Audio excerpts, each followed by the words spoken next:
So I get to my car over lunch, and then what the hell are you eating, Bird? I don't think I've ever seen poo like that on my car. This is ridiculous. And speaking of my car, funny story that I need to share. Yes, my car has a name. Her name is Crystal. She is a Buick Verano. And I feel like I could be a spokesperson for the Buick commercials where people were like, that's a Buick? Or where's your car? I don't see your car. Like, people were surprised that young people were driving Buicks.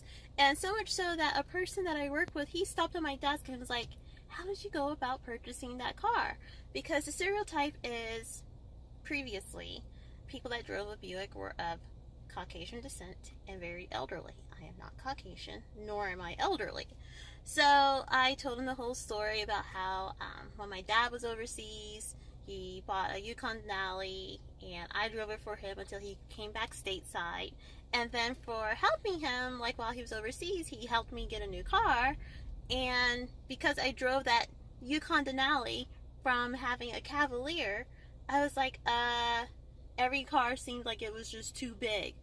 Or rather, too small. Like, I would, like, sit one foot into the car. I'm like, oh, no, this is too small. I was trying another car. Oh, no, this is too small. So, I ended up getting originally a LaCrosse. And then I had that vehicle for a year. It was a very nice car. And I get a flyer in the mail saying, hey, we want your LaCrosse. I'm like, oh, okay. So, I go to the dealership. I fell victim to the little postcard thing that you get in the mail.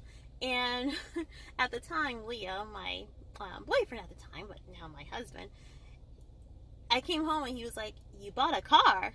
I bought a car. So yeah, that's how I got the Buick Verano. But I always loved Buicks. I remember I had a rental car that was a Buick LaCrosse, even before they changed the body type, and I've always loved them. They're a good car.